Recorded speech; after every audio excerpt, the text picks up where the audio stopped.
What's up, everybody? What's up? We are back. Okay, that was the longest hiatus that we probably have ever taken. But again, life be lifing out here, y'all. So, again, we just seen the combine. I know it's some things that we probably will talk about later on with these playoffs and the national championship. But right now, it's on in on NFL time. Next week, we got free agency, y'all. New league year, so we getting down. We getting close to it. So let's hop in really quick and let's have a talk about what we just saw.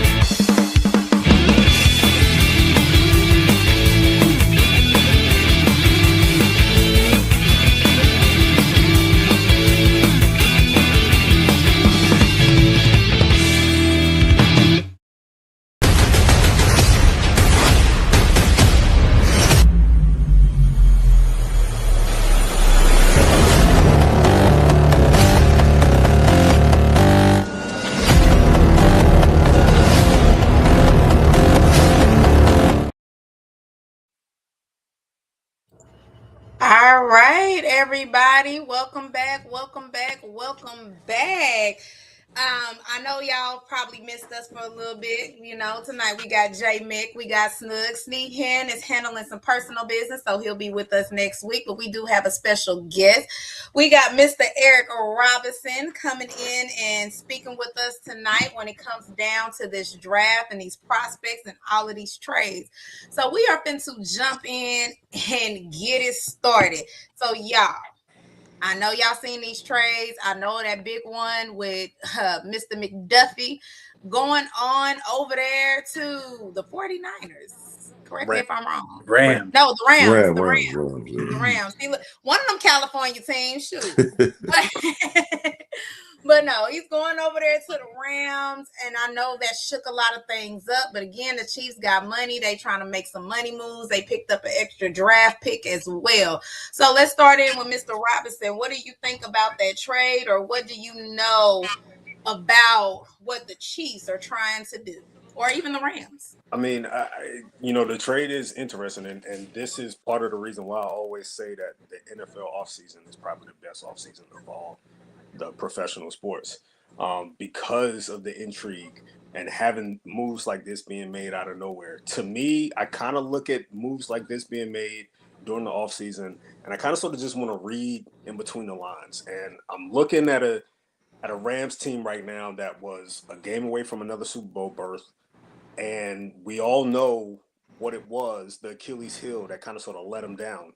And it was the defense. The defense was not able to make plays late. So if you look at that, you look at the fact that the defending Super Bowl champs is the team that they lost to in the NFC title game. They've got a guy named JSN that is an elite receiver. I feel that's when this move was officially announced, that's the first thing that came to mind. Like, oh, they got someone that they can, feel good about trotting out there against a guy like JSN. And that Seahawks offense isn't going anywhere anytime soon. They're going to be good. They're going to, it's going to be interesting to see what decisions they make this offseason with other guys, other free agents like Rashid Shaheed, and things of that nature. But getting McDuffie was huge. They still have a lot of key pieces on defense for the Rams. You still like what they have in Jared Verse, Braden Fisk, Byron Young. Nate Landman gave them a career year this year, but it was really the back end that was really the issue for them pretty much all season long. And I think they kind of shored that up a little bit. This gives them a little bit of room for flexibility. Sitting at 13 still in the NFL draft, they still can go after a guy like Mansour Delane out of Virginia Tech. They still can go after a couple corners and kind of sort of solidify that secondary. But this is a huge move for the Rams, and this is a move that just lets me know they're trying to go all in this year. Snugs, I'm gonna pop it over to you really quick because this is your division. This is who you have to play twice a year. So, Yay. what thoughts on this? Because I know you're not happy about the Seahawks winning the Super Bowl, but Yeah. what you're not the only one. Yeah, we know, Jamie. Yeah. I mean, you bring up a lot of sore subjects right now. So this is, but yes, but no. In all honesty, so let me say it like this: if the Rams weren't sort of set up how they were, meaning like having 2 first-round picks, being so close to the Super Bowl, operating in this like sort of like Matthew Stafford window, um, you could argue a little bit that they might have given up a lot, right? If they didn't, again, if they didn't have the 2 first, right? So if they only traded away their 1 first, but that scenario is not true, right? They do have 2 first. They kind of had the room to operate like this. They know they are close. They know Stafford probably only has about maybe 1 to 2 years left, type of thing, right? Especially only one if they happen to be the team that wins it, because can't really ask for a better way to walk off than Elway style after winning a ring. So, but yeah, so I think from that, and like you guys pointed out, I mean, obviously it makes sense with the JSN over there. So schematically, he's a little bit better in the nickel, but I'm sure they'll use him on the outside. But JSN lines up a lot enough in the inside anyway, so it's the matchups there. We obviously, from a Niners standpoint, just to throw it in real quick, is because in division, no, we have work to do in that wide receiver room before we even. I mean, right now, if we went out right now with who we have, and I mean, like other than Ricky, nobody else is going to really get open for us that often. So that's a whole different subject. But no, but just on this subject, I mean, listen, like I said, how they're operating, I think it was a smart trade. And like you said, I mean, the Chiefs made out okay. You can't ask for what they got back in better return. They should be set up nicely as long as the pick has to hit though, so there'll be a little pressure to make that right pick. Right. Yep. So J Mick, again, shout out to your team Yeah. for making it as far as they did. Shout out to your team for real, Yeah. for real. They Yeah, for did sure. they did what they did because again, a lot of people didn't see it. But Yeah. I know that the team is going to be hungry for that. But with the Rams coming up with this, trade for Trent McDuffie, how do you feel about that? From coming from your position as being in, this past Super Bowl, but trying to come back and Uh, probably having to face this team. I mean, to me, I think the Rams lost the trade. I'm gonna be honest. I mean, when I seen the trade, like I knew McDuffie was gonna get traded. Because if you look at the Chiefs over the past, they tend not to pay corners. Like, and I mean that's kind of how we were like Bill and Tom. Like, I mean, like a lot of times, like we would draft corners, they become good, and we wouldn't pay them, and we would just let them go, or we would trade them. To me, I mean, if I'm a Chief fan, I'm super happy. I didn't have to pay him 30 million, and I got a first, fifth, sixth, and a third or fourth in the next year. I think Chiefs fans got to be gleeful about it because they got a haul. I mean, Rams fans, I wouldn't love giving up all that capital, but you got to look at the player that you got. I mean, you got one of the I mean, I don't think he's a top 5 corner. We talk about corners in general. I mean, but if we're talking about a slot corner, he's definitely a top 5 slot corner in the league. I mean, I don't think you can argue that. And for the Rams, I mean, they didn't have any corner. Like their corners were bad last year. Like just to Yeah. say it blatantly. So, instead of trying to draft a corner at 13, like like a Delaney or or maybe like a Carlton Hood, maybe later in the first round, they don't have to worry about that, at least in my point of view. I mean, they can go secondary heavy and draft a corner at 13, or maybe try to draft a safety. Maybe Caleb Downs with the whole medical situation, he starts falling. He might be there for you at 13. I mean, you never know. I mean, that would make their secondary a lot better. So I mean, like, I just look at the trade that way. And I just I mean, I hope it works out for the Rams. And I somewhat hope it works out for the Chiefs. Not really. He couldn't say that without laughing about it. Well, I mean, like the thing is, I mean, like I've got Chief fans, so I mean, like they're like cool, and I mean, like cool people or whatever. So I can't say I want them to do bad. So No, It just I think we feels all it have feels that. like they're kind of sort of just stockpiling picks for the next couple of years because yeah, we could be seeing a significant transformation of that team over the next year or two because of what they got in terms of deal. Like Chris Jones has an easy out next offseason. Drew Tranquil is unrestricted free agent next offseason, I believe. Of I course, think we'll see what they get out of Kelsey in one more. Maybe he gives them one more year. But I think they're kind of sort of just looking at this and saying, hey, we're going to have to refresh this roster somehow. And we Yeah. prefer to do it with picks, going the young route, believing in it and building that way. That's how we've gotten to this point. I think that's exactly what they're doing right now. I think they're kind of sort of trying to reset the roster without making it look like a a sure reload or a sure reconstruction or anything like that. They're just I Mhm. think right now they're on the verge of saying, hey, we got Pat, we still got some assets, but we do have to get younger and we do have to get better. And I think that's exactly what they're doing with a trade like this, honestly. Yeah. Yeah, I mean, again, I think they kind of saw the end of the, throw some gum on the wall and hope it sticks type era. Because Well, it again, started they want to, it's, huh? it started in the division. They Yeah. didn't. I don't think they expected. I don't think they expected the Broncos and the Chargers to come out of where they came out of and be who they are at this point. Now, I think this is a team that won a division for what, a decade straight, Yeah. Yeah. and now they're like, wow, we got two legitimate teams that are competition right now. Like we got to shake some things up, and I think this is exactly what that signals. And why I know we have a couple of more trades that kind of went down. Montgomery went to the Texans. I know Jay Mick, y'all let go of Stephon Diggs. Yeah, we We're did. seeing. I know the Falcons. We let go of Mooney, so I know there a lot of roster shifting. But let's talk about these additions to these rosters, and it's speaking on the AFC West. We got the Las Vegas Raiders with the number one pick. But everybody know Mendoza is going to be that choice. So when we're looking at it, how do you guys think? And anybody can jump in after this, but how do you guys think that this kind of would shake up that AFC West and kind of reason why the Chiefs probably did decide to make this move? For you, the McDuffie move, or just the Raiders having the pick? No, this the McDuffie move. I mean, because again, we know the Raiders are going to pick Mendoza. We already know that. Yeah. That's Yeah. that's already a done deal. I mean, they're strapped with two first rounds now, two first rounders this year now. So they're really trying to reload, in my opinion, honestly. And we look back at their history, man. They're a team, as much as success that they've had, they are not afraid to let someone significant go when the timing is right in their eyes. They did it with Tyreek. They did it with Tyrann Mathieu. They did it with Trent McDuffie. They're not afraid to say, "Hey, you know what? Let's move on. Let's move on. Let's try to get some assets in return for this." They're not afraid to do that, and that's part of the reason why they are who they are at this point.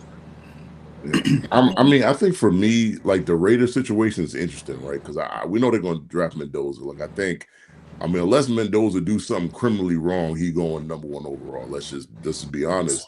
But I think the more intriguing thing for them is the whole Max Crosby thing, because it's like right now Yeah. they're fielding offers for him. And if what it's being reported is true, that they want two number ones and a player, like that could really kind of like kind of change their direction in terms of, like, say they keep Crosby and they just add Mendoza, just like the normal picks that they have. I mean, it'll probably take a lot longer for them to actually like rebuild the team. But if you jump started by trading Crosby, getting two more draft pick first rounders, whether it's one this year or one next year, or I mean trading them, like trading them with a team that has two, aka the Cowboys. If that was to happen, I mean that could really jumpstart their rebuild. I'm not saying they're going to challenge the Chargers, the Chiefs, and the Broncos, but what it would tell me is that they might be more competitive in the years to come. Yeah, definitely. A lot of work to do, that's for sure. Yeah. Yeah. It definitely is. Definitely is. But I mean, I think the AFC West in general, though, I think it's a division. I think it's going to be a good division. Actually, I think it's tough because like it's all very interesting. Like we reported already about Mendoza. They have a new head coach as well. Seems to be a good hire. But either way, they have a new head coach. They're getting Mendoza. Kind of going a whole new direction, figuring out this whole trade with Crosby. So I'm sure that'll bring some type of assets if anything picks. And then you kind of have this Denver's really, like they're going to kind of basically be the same roster. A lot of what if there, like, if Knicks didn't get hurt, and so they're going to be kind of hungry, and they're not like in a bad cap situation, so they can, so they should be still good, barring, whatever. And then the Chargers, a whole new direction with Mike McDaniels as the OC, bringing in some new life there. They've already been rumors trying to go look at some receivers and things like that in free agency. So, and like we already mentioned the Chiefs. I mean, Eric brought up a good point with the draft picks. I mean, I think it is a sign that they recognize they have to do some things, especially on defense, kind of rebuild a little bit on that side of the ball. So I just think, I'm not, to be honest with you, I'm not looking forward to having to play that division this upcoming season. The NFC West, the NFC West plays the AFC West. So, but I just, but overall, I think it's a division that's going like in a good direction. Meaning, like, I think it's gonna be tough. All four of the teams could be really good in just like another year, or probably will be next season. Yeah, I mean, I think we all are gonna kind of be interested what that AFC West is going to be looking on. I think we're so used to the Chiefs dominating. Now, if everybody over there can get kind of on a even playing field, it might can shape up to be the NFC West. We don't know. Can be on there. Even if the Cardinals can sit over here and act right, then that division can be very tough with the NFC West. But again, we'll see, because Kyler Murray is on the move along with Tua. Miss that guy. Gonna miss that guy. Yep. I love it. All right. So who did you guys see that stood out in the combine? Even if you want this person for your team, or if you think this will be a good pickup for somebody else, or if somebody shocked you, who pretty much kind of stood out for you? And I'm gonna go ahead. I'm gonna save Eric for last, because I know he has a rundown on a list. But J Mick, who stood out to you at the combine? It's funny because it's like combines in past, like there's been guys that like overperform. I mean, I guess you could point to Sonny Styles. I mean, he tested really well. Um, to me, the group that I was surprised most by was actually the offensive line. I didn't think this was like a strong offensive line draft, really. I mean, like the interior, yeah, but like the tackles, not so much. But then in watching the combine, there was one kid, I think his name is Jude Barry out of BC. He's a tackle. I was really impressed by him. I kind of knew his name before because I'm in the area. So I kind of knew his name, but like kind of seeing him in some of like the positional drills, I was actually surprised. My boy out of Georgia, Freeling, I mean, he had a great combine, which like it's kind of twofold for me. I'm happy he had a good combine, but I'm not, because I was hoping he'd be there at the back end of the draft so we could take him at 31. But that seems to be out the question right now. Like that's just not going to happen. And at 40 time. Yeah, I mean, like it wasn't just a 40 time though. Like it was the positional drills and everything. Like he had he had one of the better combines that, like in terms of offensive linemen. And there's two interior linemen that I really liked. It was the kid out of Penn State. I'm not going to attempt to say his name. Going into the combine, he was like the number one inside offensive lineman going in, and I mean he kept that spot. And then the other kid I was really surprised by was the kid out of Texas A&M. He's a guard. I think his name is Chase Basantis. He had a really good. I mean, I kind of knew he was a good. Like to me, he's like a second, third round guy. And I think he held his position pretty steady. But I mean, outside of that, like quarterbacks, I got to throw in Jalen Green out of Arkansas. I mean, like the kid was. I think he ran in the 4.3s and the 40. And he just in terms of the testing and not the positional drills, like the testing, he just went crazy. And I could say like the normal names like Sadiq out of Oregon, tight end out of Vandy tested well as well, like those guys as well. But I mean, those are guys that I expected to test well, and they just kind of did what I expected. So okay. Snugs, I seen a couple of your Gators that were in there, but what do you think about the combine? Banks and Slaughter did their thing. No, you know what I noticed, to Jamie's point, when the offensive lineman, but that's like a group that I noticed is like it felt like this combine had a lot of speed. Like felt like there was a lot of speed, man. Like it felt like everybody was like, and I'm pretty sure I saw something online or like during the combine where like there was a bunch of like position groups that like set the record, or somebody had like a new 40 or something like that. So that stood out. I mean, I think the linebackers, that group to me was a group that stood out. I thought they looked good. I like the kid from Cincinnati. I think his last name was like Goldie or something along those lines. Yeah, I thought he looked good. To like Jamie's point, I mean, we could always point out the good ones. Like obviously Sonny Styles looked good, and Rodriguez held up to what people thought about him. But just trying to think of like some other people. But no, I mean, but those are just things. Because it's like, we saw the comments of like, the people who look good, like again, like, Sonny Styles obviously look good. And I like, who I liked a lot, like going down this road now is I'm liking that kid from UCF, the defense. His last name is Lawrence. Lawrence. Okay. I'm liking him a lot. So But yeah, but I just thought, I mean, like, to bring up the same people, but the thing that popped out to me was the speed, and I thought the linebacker group, I think, is a lot deeper and better than I anticipated going into the draft. Yeah, shout out to the Georgia linebackers and defensive linemen that decided to wait till they freaking pro day. It's okay though. It's okay. And then I'm mad that I didn't get to see Delt because who knew that he was playing on a fractured foot.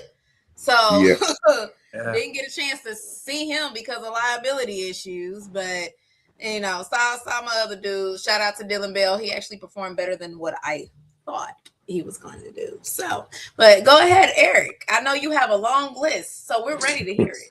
I mean, I think this, Snooks pointed out, I think the speed really did stand out, especially on the defensive side of the ball in this draft at all three levels, especially at linebacker. You had the guys that you expected to test well, the Sonny Styles, the Arvell Reeses. Those guys look great. You have. I think what this combine proved to me, I think it showed the depth at running back and wide receiver. I think those were two classes that a lot of people were not necessarily too keen on in terms of just past the day one, day two guys. But see a guy like Mike Washington out of Arkansas, 225 running a 4.3, like he helped himself considerably. And I know a lot of people are making a bunch of hoopla about the Carnell Tate 40 time, whatever. There's some prospects you shouldn't overthink things. Okay, he's one of them. Ruben Bain is another one as well. A lot of people want to make this thing out to be what it is about his arm length and things of that nature. But you throw on the tape, the guy he's throwing linemen. Okay, so for him to be doing that at the collegiate level is pretty significant. But like I said, I think the draft really showed that. It showed that there's a lot more depth at a number of positions, especially like I mentioned, running back and wide receiver on the defensive side of the ball as well. Defensive line. A guy like Caleb Banks is built like an SU, and it's insane how he's able to move. I think his 10-yard split, he ran I want to say it was like a 5.1, 5.2 in the 40, but his 10-yard split was like 1.71 or something like that. And to put that into context, Derek Harmon's 10-yard split last year, the first round pick for the Steelers, I think his was like 1.73. And Caleb Banks outweighs Derek Harmon by like a good 60 pounds. So basically Caleb Banks was able to move as good as a athletic 3-tech. So I think those positions. I don't think this is a draft, and in particular, largely, I don't think this is a draft where you can sit here and you can walk away and say like, hey, there's a number of guys that can truly be Hall of Famers. But this is a really good draft. Where I do think on day 3, round 5, round 6, you can still find some starters at certain positions. I do think, especially like I said, especially at running back and wide receiver, I really like those two particular positions a lot, and those two really stood out for me at the combine this year. Shout out to Zachariah Branch. Yeah, we knew what to expect of him. I got to give a little shout out to Carson Beck for his performance at the combine. He took some boos. Mick, you heard that? It's a low blow to boo a kid at the combine is one thing, but for him to go out there and still perform the way he did, because he still has to do what he has. He still has to perform the drills, regardless if somebody's there or not. For him to go out there and still look well. He threw to Dylan Bell and he caught the ball. Well, I mean, right. And no, she did that in the games. I thought Lane looked good for receivers. I thought Lane looked pretty smooth. You said what? Lane from USC. I thought he looked good. Yes. Oh yeah. Yeah, he was real. He was like in that the drill, like where they catch the one through and they just like run, he was man, he was so smooth in that. I was like, bro, that looks so effortless for you, man. Right. So that was good. Concepcion. Yeah, he showed me a little something. I do want to see more from him. The tape from Texas A&M is good, but I think for me it's still a little bit of a question mark with him. He got the speed, he got the hands. I think I just need to see a little bit more. from him. So I liked when he was going through the drills. He kind of shook me there a little bit. Um, Shout out to Dalen Everett too, because I did not think Dalen Everett was gonna run a 4.3 with that, and he did marvelous in the DB drills. So he Yeah, I had an didn't think up he and was gonna down run it that season. fast either. I mean, Go ahead. no, I was just saying like I was watching him run the 40. I'm just like, did not realize he was that fast. So Yeah, Yeah, yeah, I'm proud of him he's though, for real though. yeah. yeah, he definitely stood out for sure. But yeah, like I said, it's just there's a lot of depth here across the board, man. And this is everybody. It's amazing because I know eyes were still on the QB class this year, as is every Mm-hmm. draft cycle, every draft process. I get Yep. it. This is not necessarily if you go back a year from now. We were kind of sort of boosting up this QB class coming up, and now it doesn't have the depth that we thought it would have. It's not a ton of guys in this QB class where you can sit here and say, hey, I can give this guy the keys to my franchise. But I think as a whole, the QB grouping at the combine was pretty well. As they performed pretty solidly as well. So this should be a very intriguing draft. It's getting off to a great start already because of these trades. And again, like I said at the beginning of the show, man, this is part of the reason why I think NFL offseason is the best offseason. Yeah. So let me zone in on the school for 1 second. And the only reason I'm zoning in from this school because it seemed like this school had immense amount of speed. That really when you watch their tape and watch their film, it didn't show. And I want to zone in on Oklahoma really quick. And the only reason why one of their DBs, somebody remind me the name, that literally because what is it, Burks? Was it Burks? Deion Burks, he's a receiver. Yes. He's a receiver. Okay, Deion Burks, and then it was one of the safeties. I think it was one of the safeties or cornerbacks that also kind of should have, but Burks. I like Burks. Burks is small. Don't get me wrong. He's small, but when you see him on field, the grit that he has, and just to even see the speed on there, I never really saw that speed when he played with Oklahoma, to be honest. So he kind of shook me for that. But if you guys, I don't know if you guys noticed, but Oklahoma is one of those schools that has like speed that is hidden.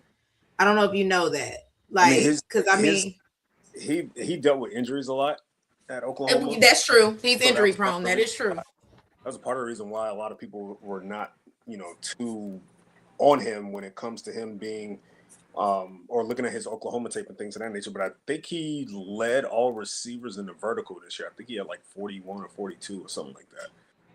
Yeah. And he also ran a 4.3, I believe. I never questioned his athletic ability. Of course, the numbers don't look gaudy because again, I think he only played in like 18 games in 2 years at Oklahoma. So Mhm. he was in and out of the lineup a little bit, but in terms of just him being an athlete, or just Yeah. in terms of the height, weight, speed, and things that he of that nature, like he's always been able to check those boxes. He's just can't stay on the field, but he gives you. Again, he's a guy I see on early on day 3. You take a guy around 4, Yeah. like great value, especially out of the slot. He's a great returner as well. Then Yep. he's a guy that he's definitely going to be a better pro than he was a collegiate receiver. Definitely, definitely. He's. I actually kind of wanted him for the Falcons, but we'll talk about that later. The next. I mean, hey, we already got an Oklahoma connection with Billy Bowman over there, so I'm just saying. But Dylan, and y'all help me pronounce his last name. And this is funny because my new career, I'm gonna have to be pronouncing names. But Dylan, what is it? Dylan Thieleman? Thinaman, Thieleman? Yeah, I Okay. think it's Cinnamon. Yeah, Yeah. Cinnamon. Okay. Safety. Yeah. Yes. Him running a 4.35 shook me because I'm trying to. I see you shaking your head. The only reason why I'm saying that it shook me because that film don't equate that speed. That's all I'm saying. Because I'm like, if Oregon guy is hiding them type of players like that, I got some questions. yeah, he was that type of athlete. He was that type of guy. Yeah. A lot of people are not. They don't watch a ton of Oregon football unless they're playing in big time games. But he was one guy that I felt was going to test well. There's certain guys in every combine cycle that you just know they're going to look good, regardless Mhm. what drill that they do. They're going to look good. He's one of those guys. So I think, and a lot of people want to compare him to kind of sort of like a Cooper DeJean type, a guy that you can pretty much put anywhere on the field. He's more of a matchup defender. But yeah, Mhm. his athletic prowess that he showed at the combine, that's not a surprise. Okay. So let me zone in on another school really quick, and I'm zoning in on Texas. And the reason why I'm zoning in on Texas, even though shout out to DJ Campbell, he went to my high school, so he shout out to the Louis Volunteers. But he didn't do what I thought he was gonna do. With that, the DJ Campbell, Anthony Hill didn't shake me like I thought he was gonna shake me. And then what's the other one? Is it the safety from them? I cannot think of his name. Mike is Taft, yes. Michael Yes, Taft. Taft. Taft didn't do what I thought that he was going to do. Now, again, this goes back to your point when we kind of think about players and knowing that they will test well. And J Mick is my witness. How much Texas fans were talking about these three players. All I saw was average. I don't know if you guys saw the same thing I saw. I didn't see that. You didn't I see wouldn't okay. say I wouldn't say I wouldn't. average. What I would say is I expected them to test better. I mean, like the one guy that did from Texas was the corner Muhammad. I think he had a Yeah. pretty good combine. So I wasn't. But I mean, like I always liked him as a corner anyway, so I wasn't really surprised. But I get what you're saying. Like for me, those three guys, I thought they would test better than what they did. I wouldn't say it was average, but I just thought they would test better. That's not necessarily, I mean, like for me viewing it, I just didn't see that. So Yeah, Suggs, I know you beat them this year. Thank you. Uh, We did. We did. Yeah, No, I I mean, would yeah, say yeah. like I thought the safety looked good from them. I mean, I thought he looked all right, But I hear what you're saying though. But yeah, but I thought their safety, like his name's not coming to me, but I thought he tested. I thought he looked good. Yeah, I think Anthony Hill looked fine, honestly. He ran a 4.5 40, but he had a 10-yard split of 1.58, which is that's a DB type 10-yard split there. That's Mhm. pretty swift. That's pretty he's moving in those first 10 yards. But I think Anthony Hill, I think if he would have stood out a little bit more at Texas, of course, if he would have been what a lot of people thought he was going to be, he probably would. You can pretty much put him in as a first rounder, pencil him in as a first rounder. But right now he has a second round grade, I believe. But I think he looked fine as well. Texas is a team that they're never going to have an issue getting talent. Yep. And I know you might have been underwhelmed by the Texas class this year. The Texas class next year is going to be just fine. But yeah, they're going to be just fine. But I think again, when you, like Jed Mick pointed out, like a guy like Malik Muhammad is another guy that the numbers don't wow you, but just the overall athletic ability again was something that you never really questioned, honestly, and he looked very good at it. So I think he's another guy in that round 3 or 4 range that can definitely get picked. I gotta see more. I'm trying to match what the Texas fans were talking about. Let's move on. I'm trying to think of who else had a couple of people out there. Let's move on to Jeremiah Love, because I know we were talking about the running backs, and I know he's leading this running back class this year in the combine. But let's talk about Mr. Love. He could go as high as top 5. Depending on who wants to either jump or who wants to go ahead and pick. But what do you guys think about Mr. Love? Top 5? That's what I'm being told. Okay, I'm just repeating. Yeah, I've actually heard that too, though. Actually, who's going to be bold enough to pull who's going to be bold enough to pull the trigger on him? I mean, I heard it's Tennessee. That's what I heard. I heard it's the Titans. Or isn't Tennessee? Titans? I don't. Hold on, Jay Mix. If the Titans trying to go running back, who they offensive line? Just let us know. I mean, they've drafted a lot of offensive line in the last couple of years. It hasn't quite panned out the way they thought it would. But I'm just telling you through the grapevine, I'm hearing the Titans is looking at Jeremiah Love if he there. At 4? Yeah, at Really? 4. Yeah, that's what I heard. Yeah. I'm still trying to figure out what offensive line, but hey, Okay. I don't know nothing. Okay. I Fair All don't know right. enough. nothing. I felt going into the combine, I felt like his ceiling is probably the latter half of the top 10. So you're looking at like New Orleans at 8, Kansas City was at 9. I was kind of sort of thinking around that range, but top 5. That's for Jeremiah Love. That's Yeah.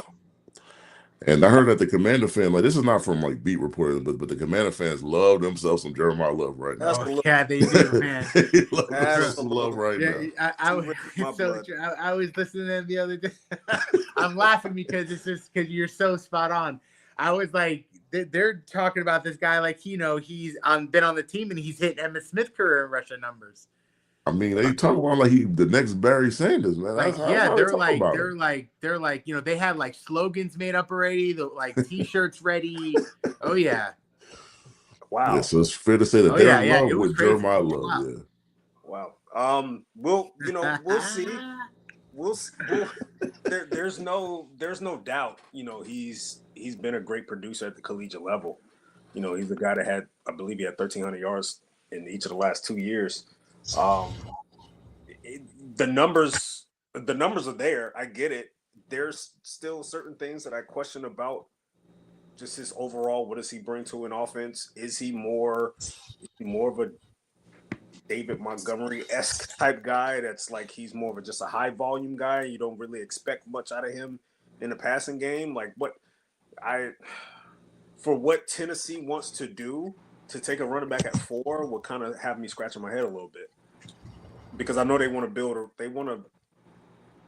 put that offense on the shoulders of Cam Ward, right? Like they want to kind of sort of build up this passing game, and that's why you brought in a guy like Brian.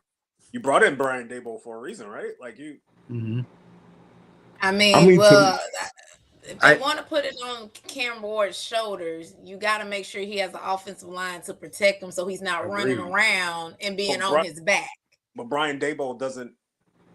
He doesn't love five. to run the ball like that either. Right. Like I don't taking a guy at 5 or at 4 is with that type of system. I'm a little confused at that. I mean, to me, the perfect team is the Chiefs because I get it. Mahomes is hurt, he tore his ACL. They're hoping he'll be back at some point next year. Checo So I ain't mean, it. yeah. So like, yeah. So when he does come back, you can kind of ease him into the game, having a guy like Jeremiah Love, and they'll probably add other weapons to that team as well. So the Chiefs, it makes the most sense. I mean, the Commanders for me, like they just need stuff, like especially on offense. Like they need another wide receiver. They need a running back. They need a tight end. They need stuff for JD to throw. Not stuff.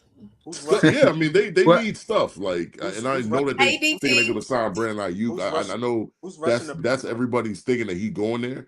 But I'm gonna be honest with Commander. Like I didn't say this in the space. I was just listening like a couple days ago when I was in there. But I don't even know what Brandon Ayuk going to be. He hasn't played almost 2 years. I mean, he's not acting like he's taking this football thing serious right now. So I don't really know what he's going to be. Yeah, no, it's a great point. The Commanders had an offseason last year that was interesting, and it from a schematic standpoint, early on, it made sense. You had that magical rookie year with Jaden Daniels, so you kind of sort of want to expedite this thing. You kind of want to speed up the clock a little bit. They just got a little too old last offseason. They added, they traded for Laramie Tunzel, and then you still had Marshawn Lattimore, you still had Bobby Wagner. Rabby Laddie. You went out and got Von Miller to be the solution at edge. It just got a little too old. And that's why they are where they are right now. But like J Mick said, man, they need things, and a running back ain't that. A running back is who's rushing the passer. Yeah, I actually marked them down going defensive first round. Honestly, yeah, I don't see I feel like Salah won't be able to not take a defensive guy. That's it's why this is his chance. Like he kind of did when he was on the Jets. Like he's the one that drafted Jermaine Johnson. He's the one that wasn't he there when they drafted McDonald. Yeah, I I'm pretty believe so. sure. Yeah. Yeah, I think that was his first year as a Was coach. he? Maybe he wasn't there, but I know Jermaine Did, Johnson definitely he was. That's did one he of the draft? reasons why they traded for him. Did he draft Just Quinnen? now, but I don't know. Maybe he wasn't there No, I before think Quinnen McDonald. was there when he I But think, got there. yeah, Quentin was yeah, there. I just feel Yeah. like the defensive guy in him, and like to everybody's point, Right. you know, Yeah, it's yeah. like I just feel like there's gonna be those guys. Like Bailey might still be on the board. Yeah. Yeah. Yeah. See, Bailey for the there, Reese can Yeah, still you know, it's Bain. like I mean, yeah, I think the temptation is gonna be too high for him to take a running back at 4.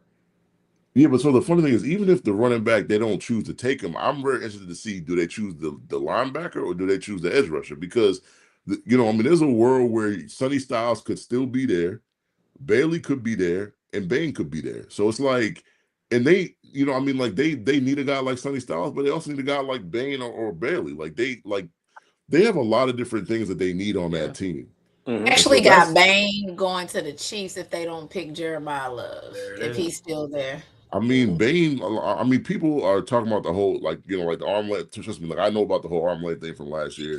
Like now, on the other side of the ball, people talk about Bane's arm length, and I just like I just think it's a different position. I don't think it's as important for a defensive like edge to need long. I mean, don't get me wrong, it helps. Don't get me wrong, it helps. But I don't think it's the damning fact to say I don't want to take you, because to me, Ruben Bain has the ability to play the run and to pass rush, and he's got a pass rushing bag that I really love. So I mean, he's got a lot of. It's not like he's a one trick pony. He's got a lot of different things he could do in terms of pass rushing. And then I think some people, when they talk about Ben, I think they're selling themselves short. That thinking that this guy's not what he's not going to be. What, I mean, like what I've seen him be. I mean, like at Miami this past year. So. Well, let's hear from a Miami Hurricane fan and kind I of mean, see what I, his take is on I Bane. feel like you have to lean on the fact that Jason Taylor had him for the last 2 years. So if anybody is able to coach him around the aspect of having short arms, you know, I think Jason Taylor might have been able to school him a little bit on how to still be an effective pass rusher without having the length in you know that the league looks for.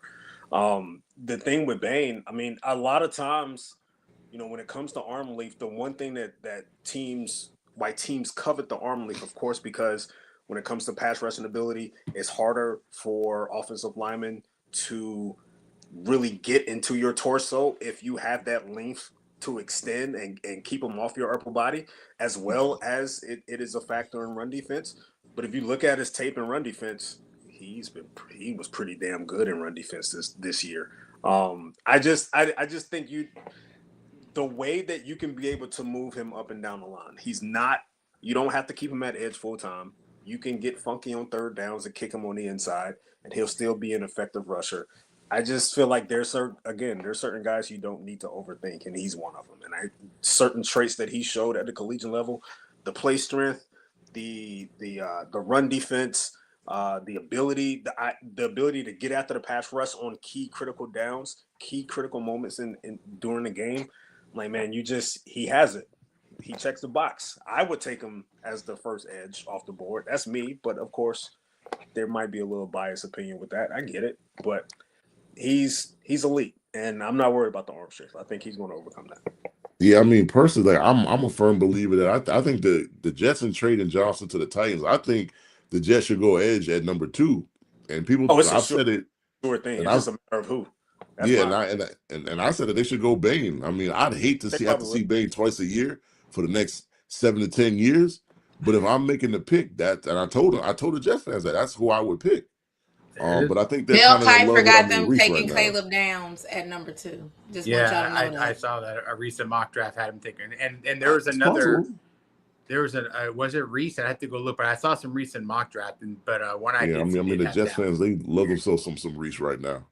Yeah. But yeah, Reese- no. Listen, guys, I'm gonna keep pushing the Bane short arm stuff, and it's gonna be a problem because I'm hoping he's there at 27, and bring him, and come on over, the killer bees, Bosa Bane, come on, it's right there, Absolutely. there. Absolutely not. I know it's there. I don't think it's Can't- right there, but it's there somewhere. Can't do that. I think the Chiefs. The Chiefs is interesting at 9 though, because again, Yeah, this is who give it the time? team. I know. that we mentioned earlier that they're going to make some changes over the next couple of years, and you're in a situation right now. You have um, you have a couple firsts. Like you can be flexible.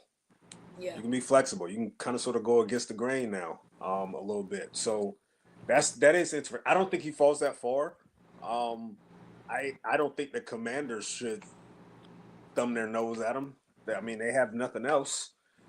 Um, if who Cleveland is always a wild card. If they wanted to get a little funky and say, "Hey, They gonna go another quarterback. I they promise you. probably I don't know where they're gonna go, but I'm just saying like Not banging at 6 though. and Garrett is not that bad of an idea when you think about it. Like I mean, I don't know which direction they're gonna go, but it's just when it comes to a guy like him, man, like he's gonna be an elite pass rusher in my opinion. I just want to put this side note out. While everybody talking about first round picks, I'm just gonna be a Falcon fan that's just gonna enjoy the night in the suits. Yeah. No, yeah. Just gonna sit there and just kind of, just They'll be fun. They'll be fun. I know they're gonna be fine. I'm just gonna hope somebody good fall to the second round. DT also put down for a person that he was looking at was Robert Spears Jennings. Just wanted to throw that out to see did anybody see Mr. Jennings. I did not see him. I did not see Mr. I think it wasn't he like I think it was a corner, right? Yeah. I feel like I feel like he ran a fast 40. I feel like. Well, if ain't nobody remembering him, he didn't stand out too much. Well, at least he wasn't so bad that we do remember him too. Yeah, so that's true. That's true. You know what corner I like a lot is it's one of your Georgia boys, the Everett guy. Yeah. Yay, 6. J-Mick, I like him a lot, man. Okay, so instead of they said the safety from Oklahoma that I couldn't remember. Thank you. Yeah. Oh, okay. Yeah. That's there you go. It was a safety. Okay, that's what it was. Yep. Yeah, but yeah, I do, man. I'm hoping somehow. I mean, we'll see. Like pick 58, that would be so sweet. I mean, like the funny thing is, going to the combine, I thought Dylan was like a 3rd or 4th round pick. And then he was a 1st round pick before he decided to stay back at Georgia. Yeah, he was, but it kind of, that happens sometimes. Down season. Yeah, so it just wasn't looking good. And going into the combine, that's where I had him. But I mean, after how he performed, I think he's a 2nd, maybe early round 3 pick. For Snugs, if you're talking about your 2nd round pick, I think there's a chance he might be there for that. Yeah, so I'm hoping pick like if I was up there and he was in pick 58, I would take that all day at 58. Oh yeah. Yeah, I was thinking the same range as Lassiter a couple years ago. Lassiter was there you go. Yeah. Okay, yeah. So so I was thinking in that range. The run time did surprise me a little bit because that wasn't shown on tape. But I just just the pedigree alone is probably going to get him a look on day 2. So he'll probably made a little bit of money at the combine this week. Yeah, I feel like he fits in. Like just to Snugs point, I do think that he fits in as a 49er because, like I said, Mike Hill was just perfect for y'all. Sad that he had an injury, but he definitely was perfect for y'all. Like for me, the 49ers has a particular style on defense. Not everybody can be a 49er on defense. I don't know if y'all seen that, but to me, it's like for the 49ers, there's certain people that go there, and there's certain people who just don't belong there. I just don't know if y'all seen it. That's true. But we do tend to draft, when it comes to defensive linemen, we do tend to draft slightly more like athletic guys and say like like the big boys. Like that is kind of true. We do have a tendency, especially like recently the last 15, 20 years or so. It's true. That's just one thing I like about the 49ers though. Y'all have a particular characteristic for defensive players. So yeah, there's that. But no, I am going to be surprised with this draft. And y'all correct me if I'm wrong, but do anybody feel like this draft, besides like probably the first 3 picks, can go anywhere? Like, how do y'all feel about how this might play? Like the draft boards might play out. The draft starts at number 2 for me. That's Yeah, true. the Jets can go in any Yeah. direction. Um, Mm-hmm. yeah, like we know Mendoza's going off the board, but the Jets can go a variety of ways. The Jets can get aggressive and kind of sort of trade down because you still got to ask that question for them. I'm pretty sure going into this draft season, they were looking at hopefully finding a quarterback at some point in time. They won't have a ton of luck finding one at 2. So it kind of sort of makes you wonder, like, okay, do they go defense? Do they get aggressive and trade down and accumulate some more picks? They're going to want to answer that question at some point, though. Probably, Mm. probably in this draft, probably in this offseason. Because as close as Aaron Glenn's feet to the fire were this year, that just tells me that, hey, you got to show a little something, man, because he was close to getting a pink slip on Black Monday this year after 1 year. So he's got to find a quarterback, and I know he wants to find a quarterback. I know they probably wanted to do that in this draft. It just so happened didn't. It just so happened to not work out for him in that way, where they can get a Mm-hmm. guy at 2. So it's going to be interesting to see what they do. But yeah, I think the draft starts the moment that they're on the clock. I mean, to me, like I kind of understand from like 2 to 10. Some of the players gonna go like you got your Sonny Styles, you got your Alvaro Reese's, I mean you have your Jeremiah Loves, like those guys are probably gonna go somewhere in that pack, right? Or like I Mm-hmm. should say 2 to 10, but like I mean like 2 to 9. From Yeah. 10 to 32, I don't know what's gonna happen Yeah, between 10 it's to true. Yeah, 32. Like I just it's one yeah, of them drafts where you could think a guy gonna go at 30, he could go at 11, or a guy yeah, that you thought would Yeah. go at 12 could go at yeah. 25. I Mm-hmm. mean, it's really hard. Like, and I mean, like that's the beauty of this draft, I think, and it's a beautiful thing because when you get to draft day, you're not gonna know what to expect, and sometimes those are the best drafts. Yeah, Yeah, Yeah. I feel like a good sweet spot for this draft is like picks like 40 to 75 to your point, because I don't feel like there's much of a massive drop off. Like I don't think Yeah. there's gonna like evaluation time. I'm talking right because we don't know. Obviously, we won't know fully until these kids play. But I'm just saying, based on evaluation, what we do know so far, like I think the guy you might get at 45, the guy you might get at 70. I don't know how much of a difference it's gonna be. I just I, think it's Yeah. one of those kind of drafts. it kind of sort of feeds off to J Mick's point a little bit. I think it's interesting in the middle of the first. You can look. There's a few teams that are drafting in the middle of the first this year that are not used to drafting in the middle of the first. You Mm-hmm. got Kansas City at 9. You got Dallas. I think Sure. Dallas is at They Twice. got two. They picking twice. Yeah, they're their picking twice because their first one. Parsons. I think their first one is in the like what 13 or 14, something like that. I Mm-hmm. Baltimore think is it's 14 12, yeah. at 12. Baltimore is 14. So you have teams that are drafting fairly high that are not used to being at this particular point. They're Yep. not used to even having this particular type of talent, the top half of the first round talent at their disposal. So it's going to be interesting to see what they do as well. And we kind of sort of already saw a little bit of it with the Chiefs and their ability to offload McDuffie and get some picks back. Who knows, man? They like I said, they got 2 firsts. Man, they can get. They might. What if they pull the trigger on trading back up into the top 15 again, and Ah. taking I and taking 2 guys? They got money to do it Who now. who They got money to blow. who's to say that Yeah, it's possible. they could get aggressive again. This is a team that's not used to being here. They're not used to drafting that high. They're not Right. used to having 2 Well, first round picks.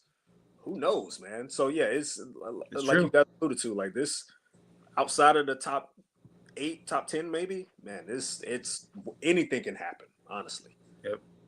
dang for sure too. So while we're getting ready to wrap this up for the evening, I want to know from everybody what is their wish pick. DT, I know you're watching, so put yours in the comment for the Commanders. But what is that one person that if you had an opportunity to draft them, who would that be for your team? like I'm gonna realistically, start with no, not realistically, sir. okay. I'm just saying. Not realistically, but if you knew for a fact you had prime real estate and you can draft anybody that you want to, what would be that player? Snugs, I'm gonna start with you with the Big Bang Gang. What hold on, what's your slogan again? No. I think it's a lot of the. I mean, honestly, it would be one of the like really good edges that's going to go early, like like a Reese or like I would even say Bailey, or we just mentioned Bain before, something like that, or honestly one of the stud receivers. That would be another one. If like somehow if like Lemon fell or we just talked about him earlier, the one who's saying might go even before Lemon. Sonny Styles. But one of the stud receivers. If one of like the really big name receivers, one of the big name edges, that would be like my dream scenario. Because I think kind of the other guys that I'm kind of like leaning towards or thinking about, I think they might have a chance or maybe a slight trade up. But yeah, those group of players would be my wish. Okay. Yeah. Jay Mix, the runner-ups to the Super Bowl. What is your wish? Man, I mean, my wish is that Makai Lemon continues to drop and we take him at 31. Yeah, see, that's what I'm saying. See, yeah, keep having those crazy interviews, man. Yeah, I mean, don't let him bring you down, brother. Keep doing your personality. You're good, man. Yeah, home of Jerry Rice. Come on over. Mr. Robinson, who's the one for you? Man. Oh boy. Like part of me, it looks as if they're gonna move on from Tyler Algier this offseason at RB2. We know what Stefanski likes to do. Like he has that guy in Bijan, but Stefanski likes to have a nice team to work with. I'll be honest with you, man. There are a couple running backs in those mid rounds where I'm like, man, that would be a considerable upgrade over Tyler Algier, and I think it would definitely elevate that room for sure. It'll definitely elevate the offense to an extent. I really like Nick Singleton out of Penn State. I think he can be a very good complimentary back to Bijan Robinson. I like Roman Hemby out of Indiana as well. I think he can be a very good complimentary guy. Mike Washington was a guy that I mentioned earlier out of Arkansas. It's hard to pick what I really want, honestly, because I know this offense needs speed. They may need to address edge this year. We'll see what they need to do at corner. But if I had to pick one player, yeah, actually, I'll take all that away. Caleb Banks. If somehow, some way, Caleb Banks falls to the middle of the second round, I'll take that in a heartbeat because they also need a one tech. They need a true nose, and you don't get no better than that. That dude, 6'6", 330. Like you, I would definitely love to have that in the middle of my defense for sure. Caleb Banks out of Florida. I can't believe I said that. I picked the Snugs is happy. Yeah, true. I can't believe so for me, I'm gonna play a little homer. Because again, I know possibly if we can, but I know again the way probably Stefanski is looking at Kyle Pitts and looking kind of at that tight end room. Don't know about Charlie Warner, but if we decide to move on for Charlie Warner, bring me Oscar Delp. I need me a blocker. Need me a blocker, somebody that can catch. He can catch and got some speed. So yes, hush, Eric. I swear, y'all had better not drive that boy in the second round. I swear. We won't. Trust me. I'm looking at him. And I got plans for him in the third round. We won't. Well, no, you did not. Look, David. I've got plans for that boy in the third. You can get lost in Lucky next year, man. No, I'll take Delp this year. You can get lost in Lucky next year. He's a better route runner. He'll be there. Trust me. I mean, I would have said the fourth, but I'm not trying to push my luck. So yeah, and you got Hunter Henry and Hooper. You're good. Oh no, Hooper's on. I mean, actually, we don't have Hooper anymore. Hooper's a free agent, so actually, we only got one tight end on the roster right now. I bet take that back. Look, I'm gonna flop that from the universe. Like, leave Delp alone. Leave Oscar alone, okay? Leave him alone. But no, that will just be one. Like I said, if dealt that's like a dream because what he did for Georgia, just even blocking, literally playing underneath Brock, being able to have that type of skill set and still like again he's a true to me a true tight end because he can do it both, but he is very very very very good at blocking. So if just in case we can't keep Charlie, I like Charlie. That's another Georgia boy. But just in case we cannot keep him, we'll send him to you, J. Mick. You can have him. We'll just take Delp. Okay. All Nah, right. and you can keep Charlie, and I mean, Nah, we'll don't take worry. them. Like I said, he'll be available for you, bro. Don't worry about Yeah. it. Just relax. Really, Eric, you supposed to be on my side. Like, what are we doing? I mean, they'll probably not go I'm until at not. least the 'Cause third round you now. brought up a run blocking tight end. Like you just I love him. Especially if he can play on that right side. you can find those from day 3. You of all players, you brought up a blocking tight end. Okay. All right, yeah. Blocking tight end, yes. I want that. I'm putting that on my wish list. No, see, you see what I gotta go through? Anyway. But no, this was actually a very good conversation. Again, thank you so much, Eric. I know you do have a lot on your plate. So thank you for taking time and spending time with us and going over this combine.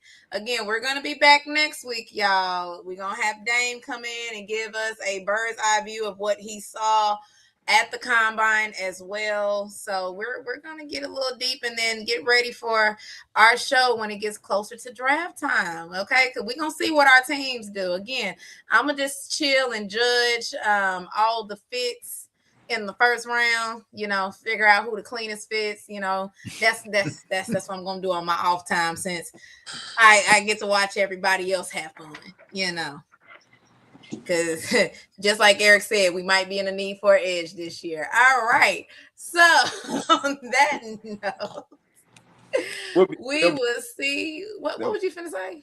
They'll be fine. Don't worry about it. You always say that. And then you be the main one. No, because it's like I already know. Like they're probably gonna need to shore up that position anyway. The whole we're not really going to get into true details of it, but the whole, James Pierce situation, it's not a good look. It's a punch to the eye for the team at this point. But I'll be honest with you, my heart of hearts, I don't think his career is done. It might be a situation where he's put on the commissioner's list for a bit. He might be suspended for maybe half a season, depending on what happens. We'll see if anything plays out. But, they were going to have to do that anyway, regardless if James Pierce was there in week 1 or not. They were going to have to upgrade that position anyway because they don't have a team. They'll be okay. See, he's always the one, and then as soon as something goes wrong, he be the main one complaining. So, I mean, but the good thing is like at least this draft is super deep at edge anyway. So it is, yeah. So. Like I said, I'm not anticipating a situation where his career is done, as some people have already alluded to. I'm not anticipating that. I think he'll receive some punishment, but I think he's still in this fold here when it comes to the Falcons because contractually he kind of sort of has to be because he has no guaranteed money now. He's lost that. Right.